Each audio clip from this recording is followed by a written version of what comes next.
Do you ever see something at the store and you buy it simply because you like it, maybe just because it's on sale? Do you then find yourself at the end of the month with little or no money, maybe even you've accumulated debt? Well, this situation is a result of overspending. We have probably all overspent in one amount, and it is an issue that is especially important in our present day.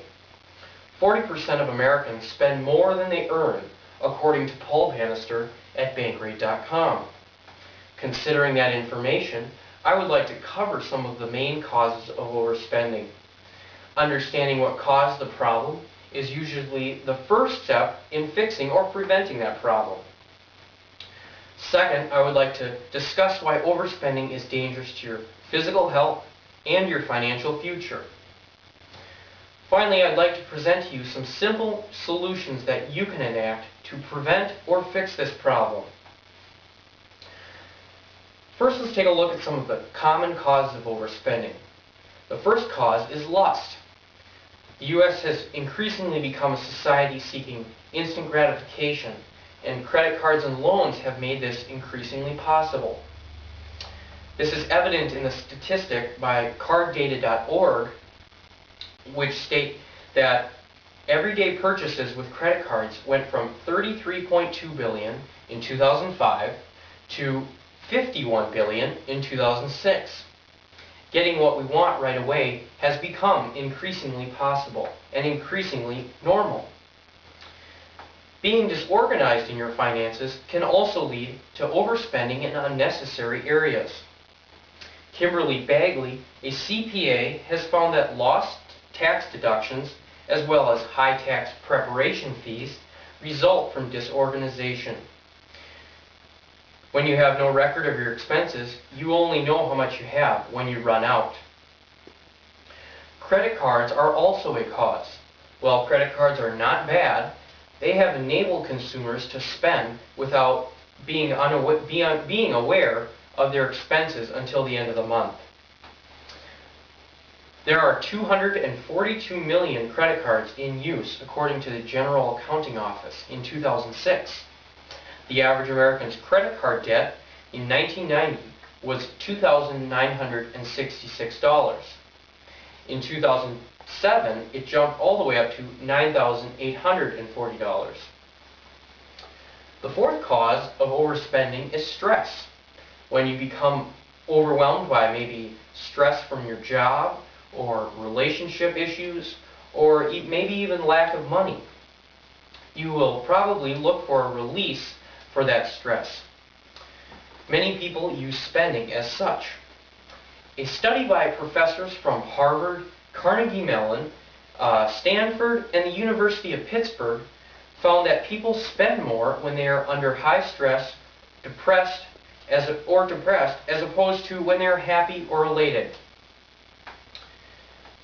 Now that we have covered the causes of overspending, let's look at some of the harmful effects overspending can bring to your life.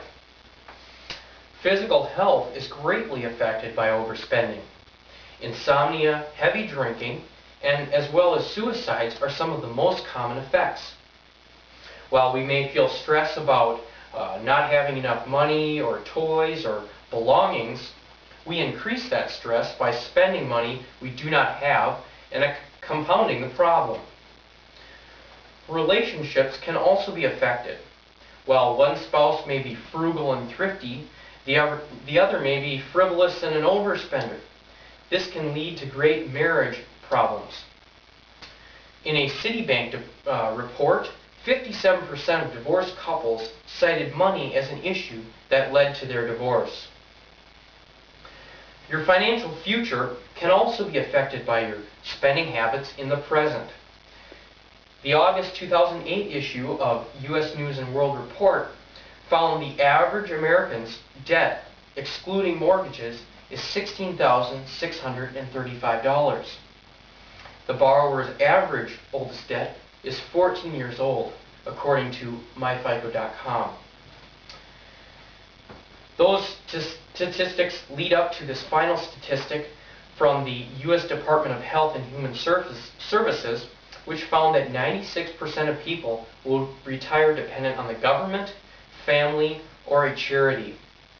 As you can see, your spending in the present will affect your future.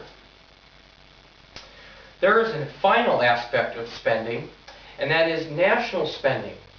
You are in charge of your own finances, and they affect you. Well, national spending affects all of us, and is another aspect of overspending. The U.S. Treasury reports that the national debt is over $10 trillion. So let's do some math with those numbers. Going by the U.S. Census Bureau's last census in 2007 of just over 301 million people, if you divide the debt by the number of people, that comes out to a theoretical value of about $33,000 per person. As you can see, national spending, as well as your personal financing or spending, can lead to long-term effects and can affect you personally. Now that we have discussed the causes and the dangers of overspending, here are some simple ways you can prevent or fix this issue. Allow yourself one day to think about the purchase, whether it is a large purchase such as a home or a car, or maybe just clothes or food. Think about whether you can afford it or whether you really need it. Pay with cash as often as you can. The average American spends $1,200 on interest per year. Create a log of your spending. If you don't know where your money is going, you can't figure out what to do to change your habits. A simple journal can be used, or maybe a computer software program like Quicken or Microsoft Money. Don't just buy because the item is on sale. Many retailers will mark up their prices 100 to 300% and then put a 25% discount on them. This can try to tempt consumers in, but is most often not the best deal. Watch for situations where you are vulnerable to overspend, such as when you're sad, angry, or under high stress. Try to avoid these situations and find other solutions other than a negative activity such as overspending. Always budget and know what you have to work with after your regular expenses are accounted for. By doing this, you will be able to spend within your means and live without unnecessary stress. I hope that you will use these principles to help you decide when you're buying a car, a home, maybe clothes, or just simply food. By being aware of the common pitfalls, applying these simple solutions, you will be able to avoid the emotional, physical, and financial disaster that overspending can bring.